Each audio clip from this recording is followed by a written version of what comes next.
Hola, ¿qué tal? ¿Cómo están? Bien, si me permiten, vamos a compartir pantalla y el tema de hoy, esperen un segundito, ahí estamos. Bien, espero que se vea. El tema del día de hoy, como les comentaba, no necesariamente tiene que estar restringido a personas con experticia en temas científicos.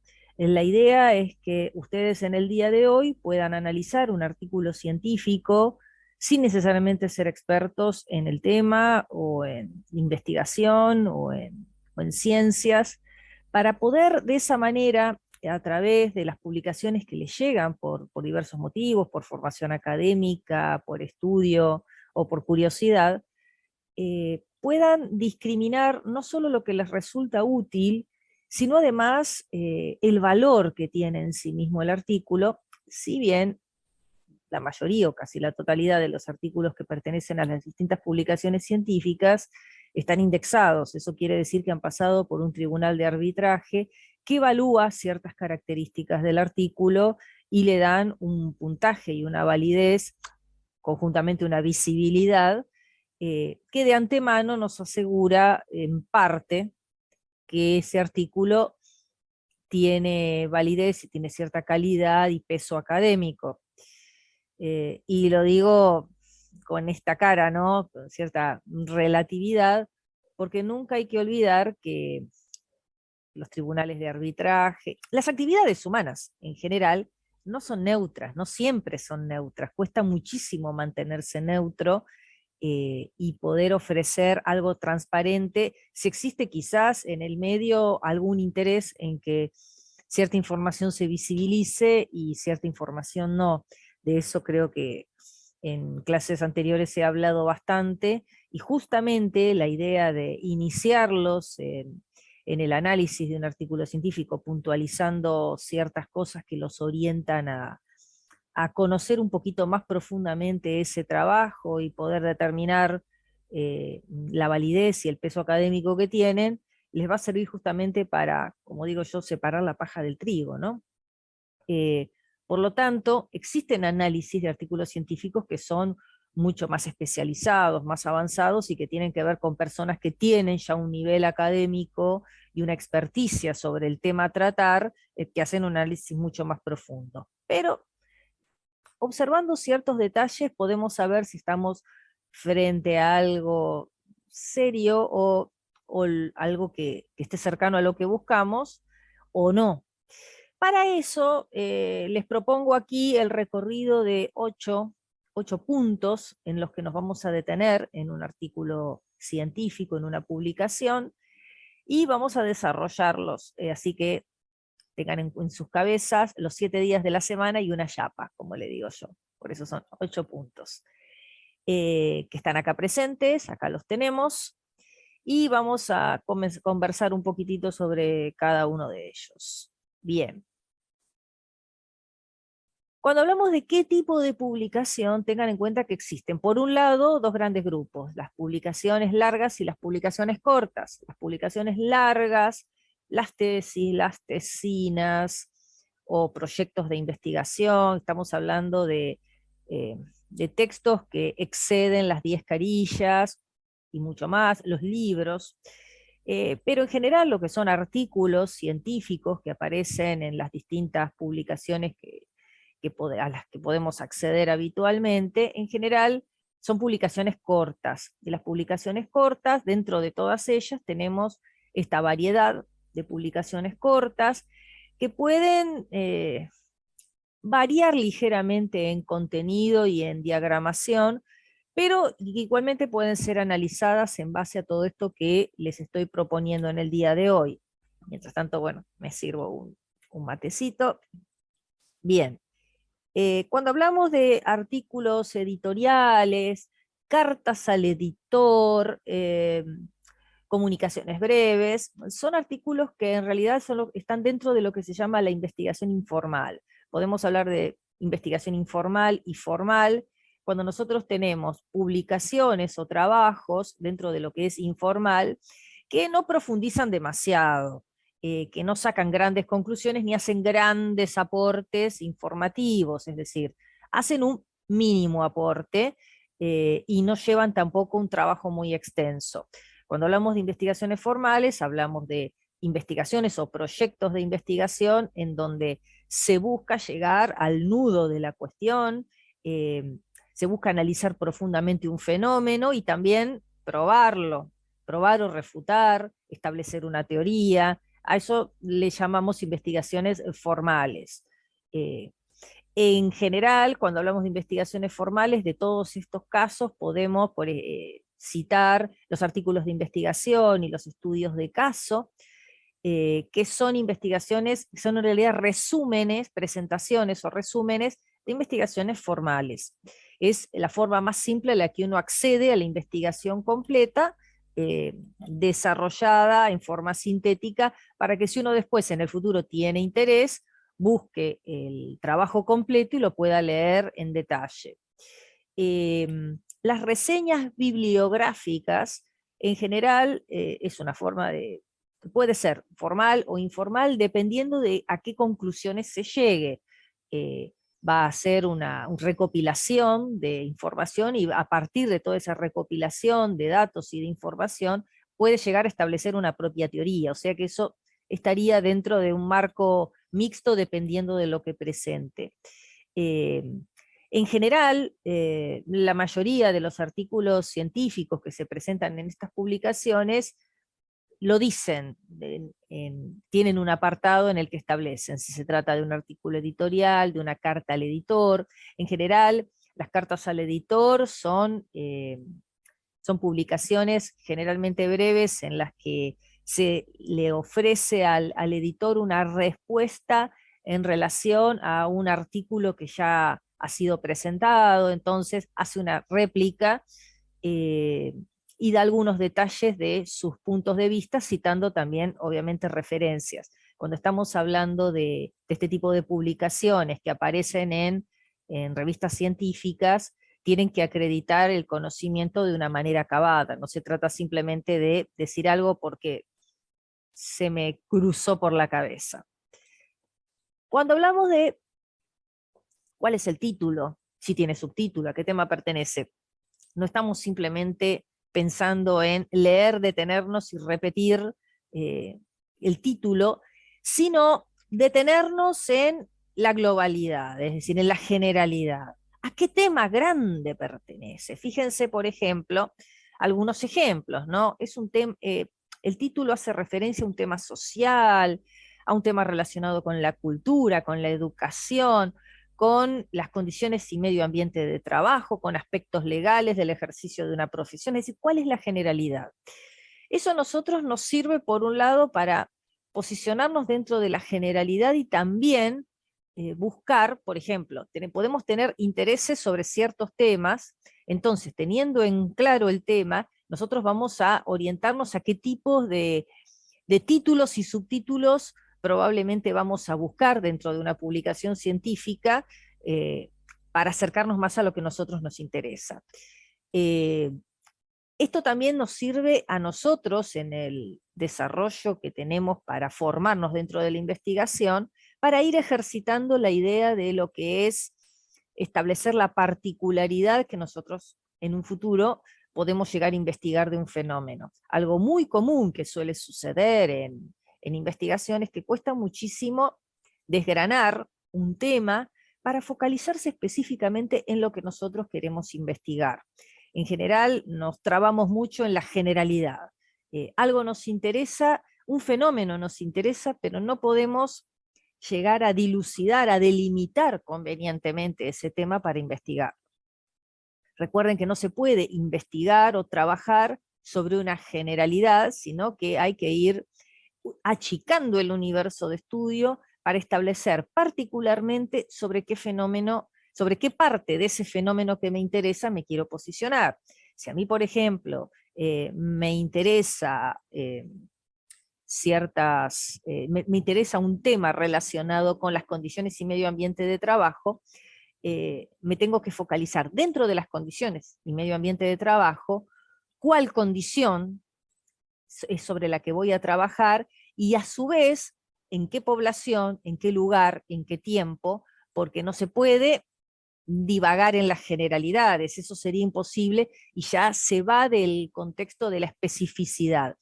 La investigación siempre es representada con una lupa, ¿sí? Bueno, de eso en algún punto se trata. Se trata de mirar sobre la particularidad y algo muy específico dentro de un todo. Por esa razón es un ejercicio muy útil. En los títulos, nosotros lo que vemos es la delimitación del tema. Eso es lo que vamos a destacar. Eso es lo que está destacado y a su vez el subtítulo es una delimitación un poquitito más profunda, es achicar más aún el universo de estudio. Entonces, eso por un lado nos sirve para ejercitarnos y por otro lado también para poder orientarnos bien a si eso responde a nuestros intereses. Si es verdaderamente, me voy a posicionar un poquitito acá, si verdaderamente responde a nuestros intereses y a lo que nosotros queremos buscar dentro de las publicaciones que estamos, que estamos tratando de seleccionar para, por ejemplo, nuestro trabajo. Imagínense que ustedes el día de mañana pueden quizás iniciar un proyecto de investigación o una investigación completa, una tesis, y van a tener que quizás no solo buscar bibliografía y libros completos, sino algunos artículos de revisión, artículos científicos o estudios de caso, y para poder seleccionarlos van a tener que pasar por este proceso.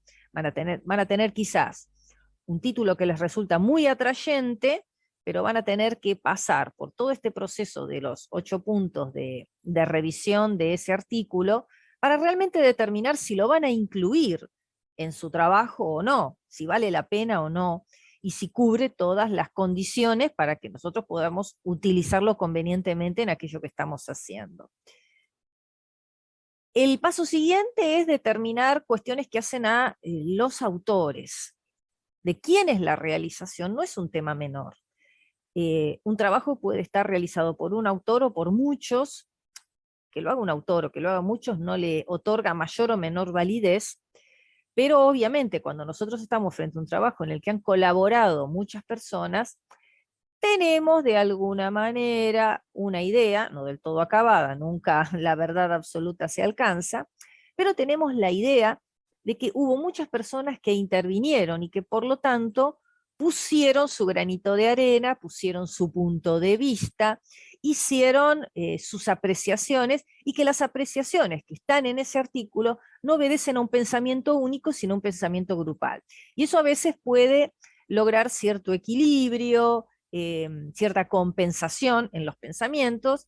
Piensen que cuando nosotros miramos un fenómeno desde el pensamiento único, tenemos una sola mirada, no tenemos varias miradas. Cuando nosotros nos reunimos con otras personas afines que, que manejan el tema, nos pueden dar miradas diferentes que quizás nosotros no teníamos en cuenta, y es precisamente la riqueza en la investigación.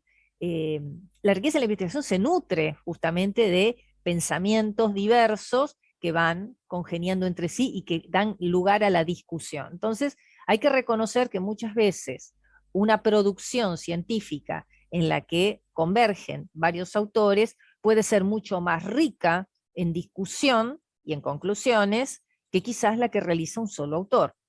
Otro dato importante es conocer qué nivel académico acreditan. Si un trabajo es realizado por un estudiante o si es realizado por una persona que acredita muchísimos años en la especialidad, mucha chapa, como le decimos nosotros, que si bien sabemos que en muchas oportunidades la chapa no necesariamente hace al conocimiento acabado. De hecho, hay oportunidades en las que a veces mucha acreditación científica, lejos de abrir la mente, la cierra mucho más, porque a veces existen, en algunos casos, formaciones académicas que son tan cerradas y pertenecen a líneas educativas tan adoctrinantes, que a veces, lejos de tener una mente muy abierta, vemos que la publicación es absolutamente cerrada a líneas de pensamiento muy específicas y realmente no hace aportes nuevos, sino que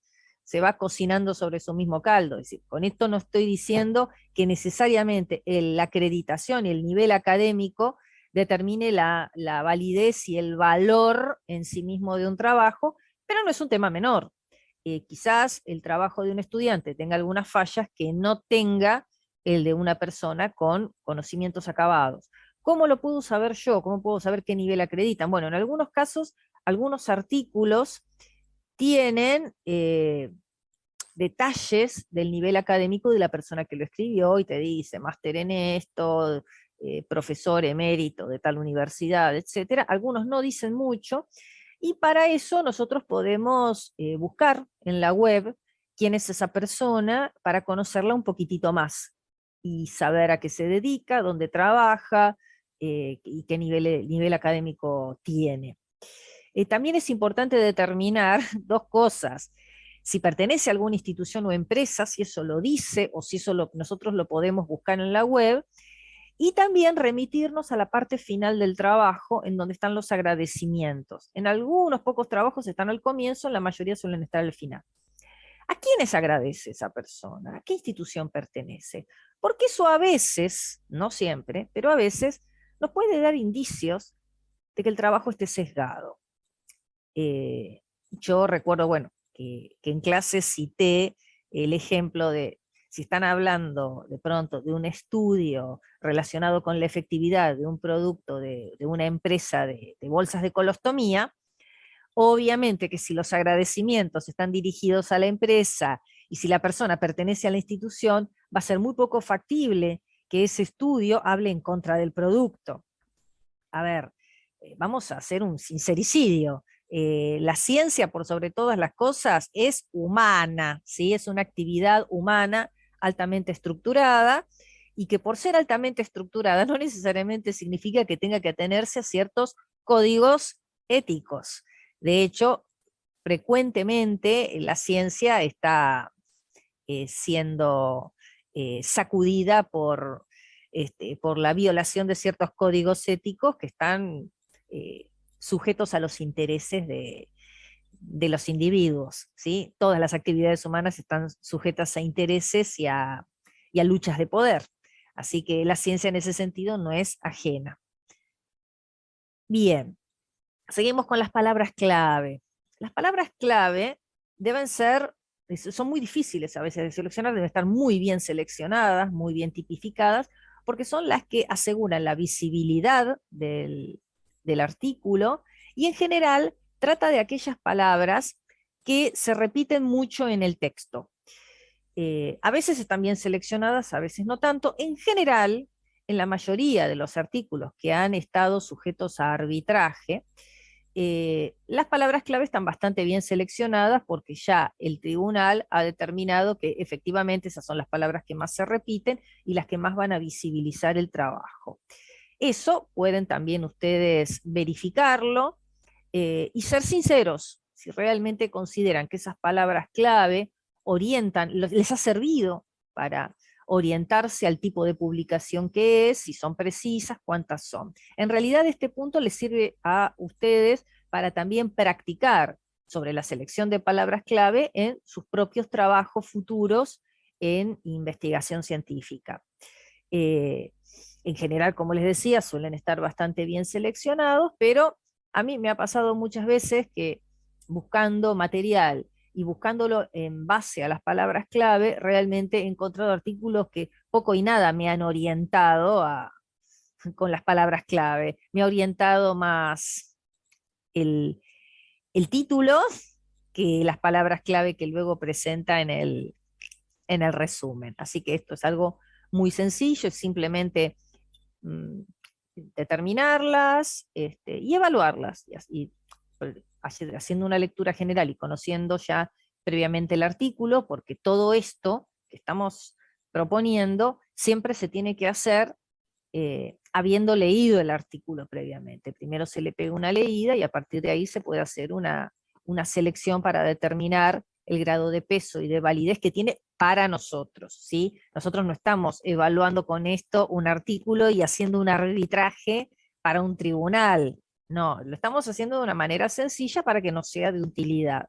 Y las palabras clave, una vez leído el artículo, tienen que realmente sonarnos como centrales y repetidas a lo largo de todo el trabajo. Bien,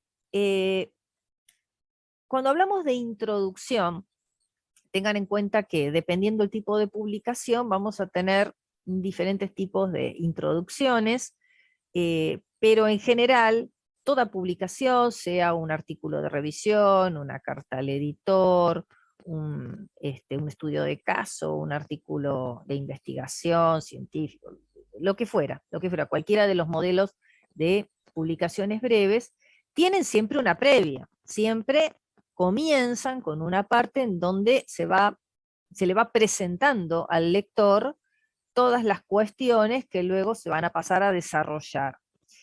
Y es importante observar en la introducción si esta introducción, por ejemplo, hace mención de antecedentes. ¿Qué son los antecedentes? Es decir, si hace mención de estudios previos similares o de situaciones similares, es decir, si se ha permitido remontarse históricamente a ya sea estudios similares al propio, o bien a situaciones o fenómenos previos que tienen relación con el fenómeno actual que se quiere investigar. Esto también hace que nosotros podamos saber si la persona se tomó el trabajo, no solamente de realizar una revisión histórica de lo que está presentando, sino también si se ha esforzado en demostrar que lo que está haciendo es inédito y es original, porque lo más importante en investigación es la capacidad de ser original y de presentar cosas nuevas, porque, como suelo decir en mis clases, investigar acerca de qué color es el caballo blanco de San Martín, lo hace cualquiera, ¿sí? Y en realidad no sirve absolutamente para nada. Investigar y presentar evidencia sobre cosas que ya se saben, están harto sabidas, no tiene mucho sentido. O bien investigar y hacer todo un proceso, un artículo de revisión de esto, de aquello, que es idéntico en algún punto a millones de planteos que han hecho otras personas en iguales condiciones. Entonces, ¿qué estoy aportando yo de nuevo? Salvo que mi aporte sea completamente diferente al que presentaron otros, pero igual para eso yo tengo que citar lo que otras personas han hecho para poder comparar. Tengo que demostrar que yo sé lo que han hecho otras personas y de esa manera decir, bueno, fulano, mengano, sutano ha investigado sobre este punto y ha dicho esto, y yo considero que en base a toda esta otra información esto puede ser de otra manera. Eh, no es no mostrarse desconectado del entorno y de la comunidad científica. Es también importante determinar en la introducción si en la introducción hace hincapié en la importancia. Es decir, yo estoy proponiendo hablar y presentar cierto tema. Ok, fantástico. ¿Qué importancia tiene? Defender el trabajo, como yo suelo decir, ¿cómo vende el autor lo que está haciendo? La importancia de lo que está haciendo. ¿Cómo me vendo yo ante la comunidad científica? Porque si da lo mismo, si lo hablo así, como si tal cosa, y da lo mismo que yo esté presentando ese tema como que no lo esté presentando, ¿qué valor tiene todo lo que he hecho, no? Es decir, uno tiene que defender muchísimo su postura y por sobre todas las cosas demostrar que lo que está haciendo es verdaderamente un aporte valioso. También es importante ver si dentro de la introducción establece lo que se llaman vacíos de conocimiento, es decir, deja claro que el aporte que está haciendo esta publicación va a ofrecer algo nuevo, va a llenar huecos de conocimiento de cosas que no se sabían, o simplemente va a estar reelaborando teorías previas.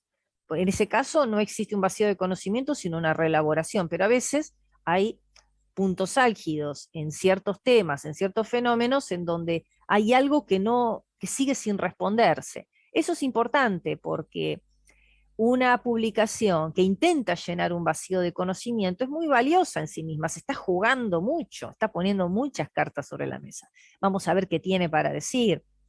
También es importante determinar si ofrece referencias bibliográficas y también biográficas, es decir, simplemente se limita a compilar información desde un punto de vista propio y neutro, o bien se toma el trabajo de citar otras fuentes de información, combinarlas entre sí, combinarlas con su propio modelo de pensamiento y con su propia línea de pensamiento que lleva después a establecer una teoría. Es decir, hay mucho de eso, hay muchas referencias a diferentes autores o simplemente es un monólogo.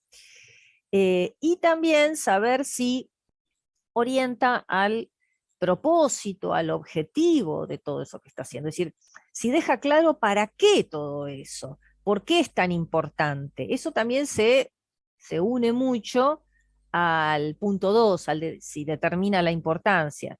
Determinar la importancia y establecer el propósito y los objetivos, no necesita enumerarlos, pero que se desprendan de la introducción que está dejando claro que es importante y que sirve para algo el planteo que está haciendo, que no es simplemente hablar de bueyes perdidos. Punto 6. Esperen que me corro un poquitito. Ahí está, así nos vemos mejor. Bien. ¿Qué y cómo se hizo el planteo, propuesta, proyecto? Acá nos vamos a situar en algo que en los artículos de investigación es lo que figura como materiales y métodos.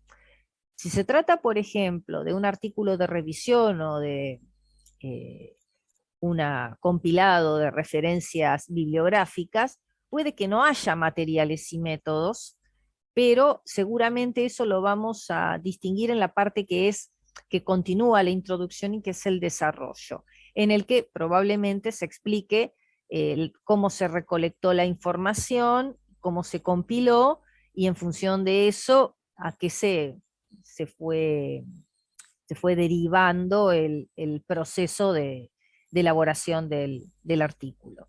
En el caso particular de las investigaciones científicas, de los artículos científicos, que lo que hacen es presentar un resumen de una investigación, nosotros nos vamos a situar en la parte que dice materiales y métodos, y esa parte está pensada para explicar brevemente cómo se hizo la investigación, qué actividades se realizaron, de qué forma se recolectaron los datos, cómo es que se llegó a esa conclusión. En el caso, por ejemplo, de los artículos que son cartas al editor, o artículos de revisión, puede que simplemente figure un apartado muy breve en el que se establezca qué fuentes de información se solicitaron, en qué tiempo se recolectaron, para poder llegar a ciertas conclusiones, es algo muy breve. Pero, por ejemplo, en los artículos de investigación, que son resúmenes de una investigación formal, seguramente es la parte en la que se va a detallar. Se seleccionaron tantas personas, se utilizó tal muestra, a partir de una población, se recolectaron los datos en cierto tiempo, con tales instrumentos de medición. Es ese espacio. Ese espacio lo tenemos que distinguir muy bien, y sobre eso simplemente detenernos en qué es lo que se hizo. ¿Qué es lo que se hizo? No nos va a permitir saber si el estudio está bien o mal hecho, pero por lo menos evaluar el nivel de esfuerzo que llevó para poder después hacer un contraste con la discusión y las conclusiones. Acá sí, para lo que es la evaluación de los materiales y métodos, puede que se necesite, para ser un poquitito más detallado, se necesite un poco más de conocimiento en investigación, conocimiento más acabado, un nivel académico más específico en investigación para, por ejemplo, dilucidar si quizás la población es adecuada, si la muestra es suficiente, si el método seleccionado es válido para todo el planteo previo, si hubo algunos sesgos en la medición. Ahí hay que admitir que esta parte puede requerir un poco más de tecnicismos, pero sin tener una formación acabada en el tema, sí puedo ver, en términos generales, puedo apreciar qué tan grande es la población, qué tan grande es la muestra, qué características tuvo esa muestra, y vamos a poder distinguir si se trata de una muestra grande, si se trata de una muestra muy chica, si se utilizaron múltiples métodos de medición o si se utilizó uno solo. Es decir, a ojo de buen cubero, se puede ver bastante bien todo el esfuerzo que se hizo. Si fue realmente un esfuerzo grande y también extendido en el tiempo, ahí bueno, más adelante vamos a cruzar todo esto con el tema de lo que son estudios longitudinales, transversales, prospectivos, retrospectivos, y ver si esas técnicas realmente fueron ideales para la propuesta de medición que hace el estudio. Bien, ¿cómo se discutió? ¿A qué conclusiones? Bueno, estos son dos apartados. Discusión generalmente está por un lado y la conclusión por otro, pero están íntimamente relacionados. Y en realidad es no digo que es el corazón, ¿no? Pero lleva directamente a la razón de todo el esfuerzo que se hizo. Eh, la interpretación de los datos obtenidos es fundamental para que después haya lugar a la discusión, para que la discusión sea ajustada y acertada a lo que se ha realizado. La interpretación de los datos en general suele ser en algunos casos de tipo numérica, de tipo estadística. Primero se reúnen esos datos, se compilan y esa compilación puede llevar a ciertos niveles de interpretación en relación a lo que se quiso medir. Eh, la idea es poder detenernos acá para poder ver cómo se interpretaron, se utilizaron formas numéricas, dentro de esas formas numéricas en las que se interpretaron los datos. Impresiona que verdaderamente queda claro para el lector cómo se interpretaron. En ese sentido tienen que ser sinceros e independientemente al nivel académico que tengan, tiene que quedar claro para cualquier lector. Si la interpretación de los datos es muy confusa, es muy rebuscada, evidentemente puede haber errores de redacción, errores de presentación y por qué no también algún tipo de error en la forma, en el estilo que se utilizó para poder medir el fenómeno. También es bueno ver, conforme se va avanzando en esta parte del artículo, si la conclusión, junto con la propuesta, tiene una línea conductora razonable, es decir, si hay una relación directa entre la propuesta inicial, todo el planteo previo y la conclusión a la que se llega, o si la conclusión, dicho en criollo, se fue por las ramas y terminó respondiendo muy poco de lo que inicialmente está proponiendo. Eso sí lo pueden distinguir.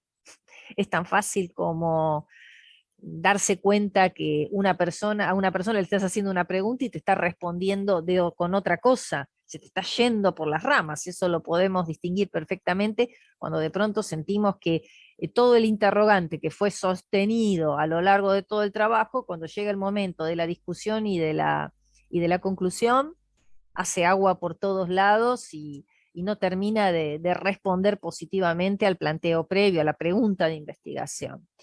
Y también es útil poder, después de haber leído todo el trabajo, para llegar a este punto tenés que haber leído todo el trabajo, poder establecer qué tipo de razonamiento hubo, es decir, a la conclusión se está llegando a través de una inducción, de una deducción o de una abducción, teniendo en cuenta que el pensamiento analógico en investigación no se utiliza.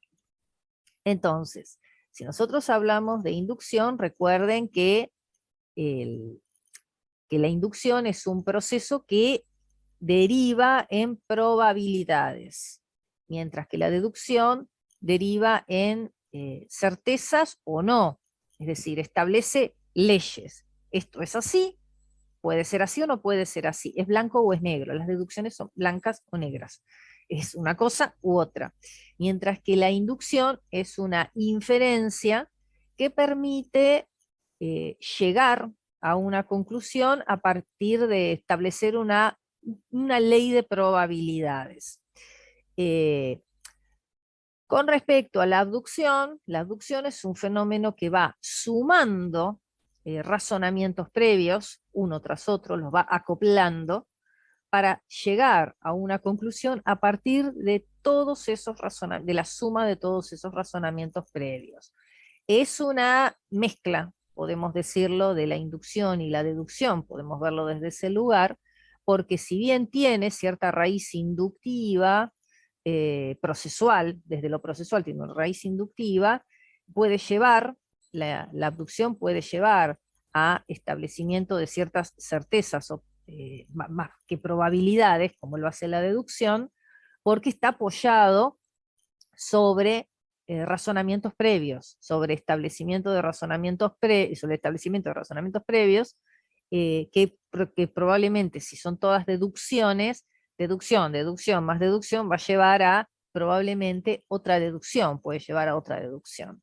En general, muchos artículos de revisión bibliográfica son de tipo abductivo, llevan a un razonamiento de tipo abductivo, porque van sumando eh, toda una previa de teorías que van relacionándose y encadenándose entre sí para finalmente poder llegar a una eh, conclusión.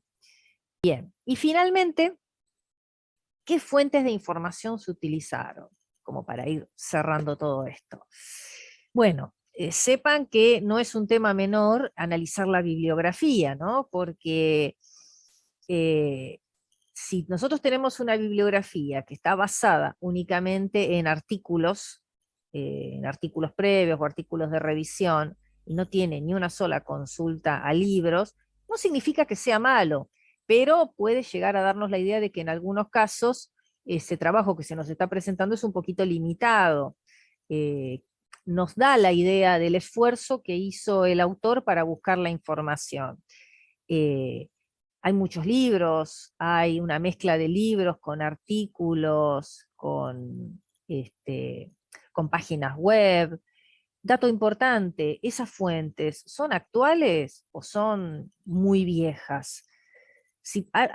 Recordemos que a veces hay ciertos temas que son muy complicados y en los que no hay información reciente, en donde quizás la información más reciente vinculada a lo que nosotros estamos buscando es de hace mucho tiempo. Pero bueno, ahí tenemos que detenernos nosotros y evaluar si de lo que se está hablando es algo de lo que no hay información reciente, cosa que en general no es tan así. Siempre hay algo nuevo o actualizado de un tema que quizás no tiene demasiada cabida o demasiada difusión. Eh, entonces, no es un tema menor destacar si las publicaciones tienen no más de 10 años de antigüedad, según las normas APA y cómo las normas APA establecen que hay que destacar la data de la bibliografía. Eh, También ver si hay un salpicré, es decir, si es variada. A ver, mezcla libros con artículos, con páginas, o es todo un tipo de publicación o todo otro tipo de publicación. Son pertinentes al trabajo. ¿Verdaderamente cita fuentes que se relacionan al tema y al problema o tiene que apelar a fuentes en donde el aporte no es muy significativo o toca de costado los temas? Para eso nosotros tenemos, sin tener un gran nivel de experticia, tenemos que detenernos un poco en la bibliografía y quizás investigar, buscar esa bibliografía y ver bien de qué se trata. Por ejemplo, a veces la bibliografía nos sirve mucho también para saber qué tan neutral es el autor con respecto al tema y al problema que está desarrollando, ¿no? Por ejemplo, hay temas que por su naturaleza tienen posiciones diversas en las que hay cierta, eh, ¿cómo les podría decir? Cierta cuestión ideológica de base que puede llegar a sesgar el trabajo, ¿sí? Nosotros podemos recordar que hay un montón de temas polémicos en las sociedades, en las comunidades, en donde quizás hay un Boca River, ¿no? Me vienen muchos temas a la mente en este momento, pero bueno, si uno revisando la bibliografía se da cuenta que gran parte de esa bibliografía obedece a la línea ideológica que está tratando de defender y sostener el, la idea inicial con su conclusión, que que se inclina hacia la ideología dominante del trabajo, evidentemente ese trabajo está muy, muy sesgado. Eh, eh, Salvando las distancias, como el ejemplo que di al principio con respecto a la persona que trabaja para una empresa, ¿no? Si también la persona tiene una posición ideológica, supongamos que se trata de un estudio que trata de un tema de corte netamente sociopolítico, y esa persona tiene una posición sociopolítica visiblemente formada, y toda la bibliografía que atañe al trabajo y que termina de, de inclinar su posición hacia la posición que tiene el autor, y que es toda bibliografía de la misma línea ideológica, digamos como que no es muy neutral la cosa, ¿no? Porque yo siempre suelo decir que para ser un verdadero investigador hay que navegar en el barro, hay que sumergirse en el lodo, y no siempre navegar en las aguas claras en las que a uno le gusta estar. Hay temas que son de difícil abordaje, o que quizás son muy contrarios a nuestra posición ideológica, y nos guste o no nos guste, tenemos que adentrarnos a ese universo para también conocer qué pasa desde esa otra línea ideológica, y para tener nosotros los fundamentos firmes para posicionarnos a nuestro favor o de una manera neutra. Es muy difícil en investigación ser neutro, muy difícil. Se puede. La honestidad siempre es posible, la honestidad brutal siempre es posible. Pero en general no siempre encontramos eso, porque la naturaleza del ser humano no es neutra, siempre se inclina a algo, siempre tiene una manera de ver y de pensar las cosas, después puede cambiarla con el tiempo, pero al momento, en el corte, en el momento en el que se posiciona frente a algo, va a defender su postura, y no va a haber posiciones diversas, no. Es muy difícil encontrar una persona de mente abierta que esté abierta a la discusión y que pueda aceptar que quizás existan dos verdades, que en realidad es así. La verdad no es única. Hay muchas verdades, y en dos posiciones completamente antagónicas, ambas partes tienen su razón, desde diferentes lugares, pero tienen su razón. La no razón tiene que ver con la contraposición con el otro, pero no porque la verdad sea una sola. Y una cosa también muy interesante es observar si el trabajo, si a lo largo de todo el artículo existen referencias o notas al pie. Eso es algo que enriquece mucho los artículos y los refuerza. La nota al pie, como ven acá, ¿sí? Es un apartado con un número que está al pie de la carilla y que hace ciertas aclaraciones. Agrega información que no puede ser volcada en la bibliografía o la refuerza. Inclusive a veces puede citar referencias biográficas, que la referencia biográfica es ni más ni menos decir quién es el fulano o la fulana que dijo tal o cual cosa. Porque yo puedo decir, sí, porque Florence Nightingale en el año, bueno, sí, fantástico, pero el lector no tiene por qué saber quién fue Florence Nightingale. Entonces corresponde que yo aclare: Nightingale Florence, teórica, profesional de la enfermería del año, porque hay gente que es muy conocida y muy reconocida en el ambiente, y hay gente que dice, ¿y este quién es? Y es así como muchas veces podemos de pronto ver si tal persona realmente tiene un mérito, si tiene una acreditación adecuada y un mérito para poder ser citado dentro de un texto. O sea, que sepan que las referencias las referencias biográficas, bibliográficas, o las notas a lo largo de un trabajo también son muy valiosas. Y, a ver, que un trabajo no tenga ninguna referencia biográfica o bibliográfica no le quita la validez, pero admitamos que uno que tiene muchas le está agregando información adicional, y le está agregando mucho peso y valor al trabajo que ha realizado, porque además está demostrando que investigó sobre lo que está investigando.